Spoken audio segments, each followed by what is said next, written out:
कि अगर आपको सिस्टम के साथ रहना है तो याद करना, हम उन नियम और कानून को मानना शुरू करें। कानून का राज होगा, कानून के राज को सबको समान रूप से लागू करेंगे।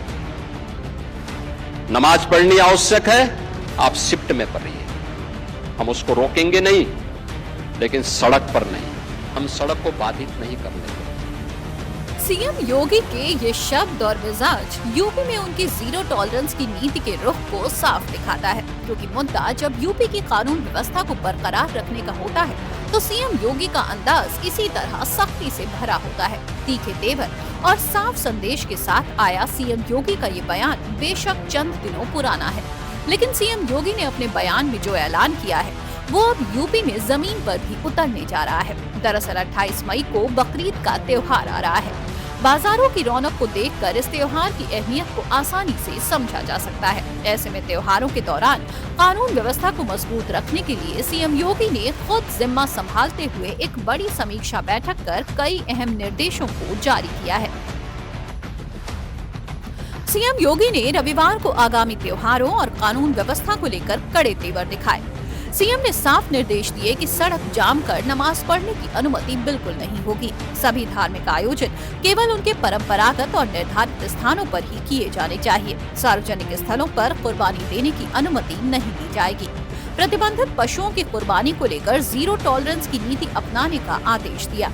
नियम न मानने वालों के खिलाफ कठोरतम कार्रवाई होगी। अवैध स्लॉटर हाउस और खुले में मांस बेचने वालों के खिलाफ तत्काल कड़ी कार्रवाई करने के निर्देश दिए।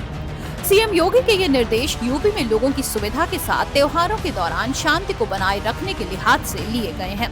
हालांकि सीएम के निर्देशों का असर यूपी के सियासी गलियारों में खूब हलचल देखने को मिल रही है, जिसने इस भीषण गर्मी के साथ यूपी में सियासी तापमान को भी बढ़ा दिया है। बाजी देते हैं, देखिए हर आदमी की अपनी आस्था है, हर आदमी का अपना धर्म है, हर आदमी का अपना पूजा पाठ करने का तरीका है। किसी के पूजा पाठ पे, किसी के नमाज पे इस तरीके की पाबंदी लगाना ही उचित नहीं है। धर्म विशेष को टारगेट करके इस तरीके की बात करेगा तो संविधान के विरोध में होगा, और इससे हमारा ये आरोप पुष्ट होता है कि भारतीय जनता पार्टी संविधान बदलना चाहती है। सड़क के जो नियम है वो बिल्कुल पूरी तरीके से लागू होने चाहिए, लेकिन धर्म विशेष के त्योहार पर अगर आप ये नियम लागू करेंगे और अन्य धर्मों के त्योहारों पर नहीं लागू करेंगे तो ये संविधान विरोधी होगा, देश विरोधी होगा और लोकतंत्र विरोधी। लेकिन आप अगर ये जिद करेंगे कि नहीं, हम जो 5 लाख ईदगाहें हैं, मस्जिदें हैं या धार्मिक स्थल है वहाँ ना पढ़ करके हम सड़क पर जो है वो ठिठौली करेंगे तो वो ठीक नहीं है, और इसलिए जो है वो उसका सबको सम्मान करना चाहिए। ऐसा पहली बार नहीं हुआ कि त्योहारों के चलते यूपी में कानून व्यवस्था और सख्ती की गई है। योगी सरकार के कार्यकाल में हर त्योहार में शांति बनाए रखने के लिए ये रिवाज पिछले कई सालों से चला आ रहा है, लेकिन इन गाइडलाइंस पर विपक्ष की ऐसी प्रतिक्रिया पहले नहीं देखी गई और चुनाव से ठीक पहले इस गाइडलाइन पर विरोध विपक्ष की नीयत पर सवाल खड़े कर रहा है। रविवार को हुई सीएम योगी की इस बैठक के दौरान अधिकारियों को कई अहम निर्देश दिए और कई साथ ही बड़े फैसले भी लिए गए, जिसमें केवल बकरीद ही नहीं बल्कि गंगा दशहरा, अवैध खनन जैसे कई और अहम मुद्दों पर चर्चा की गई। सीएम योगी ने रविवार को कानून व्यवस्था और प्रशासनिक समीक्षा बैठक की। सीएम ने घोषणा की कि अब यूपी के प्रत्येक जिले में साप्ताहिक चौपाल आयोजित की जाएगी, जहां आम जनता की शिकायतों का मौके पर ही समाधान किया जाएगा। राजस्व विवाद, घरेलू हिंसा, अवैध वसूली और स्थानीय स्तर पर दर्ज न होने वाली पुलिस शिकायतों जैसे मामलों को प्राथमिकता के आधार पर निपटाया जाएगा।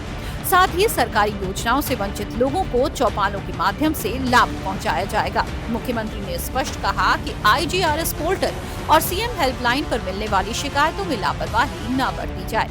आगामी गंगा दशहरा और बकरीद को लेकर सीएम ने अधिकारियों को विशेष सतर्कता बरतने के निर्देश दिए।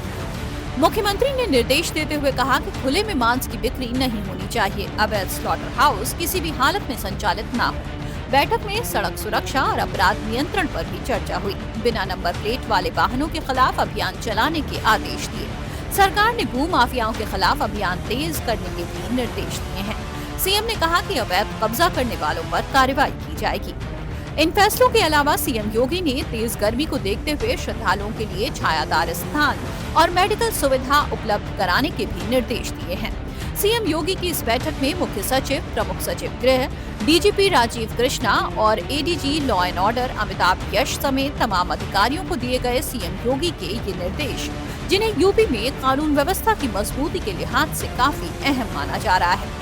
वहीं विपक्ष से सियासी मुद्दा बना रहा है और सीएम योगी इन फैसलों पर सवाल खड़े कर रहे हैं, तो बीजेपी की ओर से जवाब भी दिए जा रहे हैं।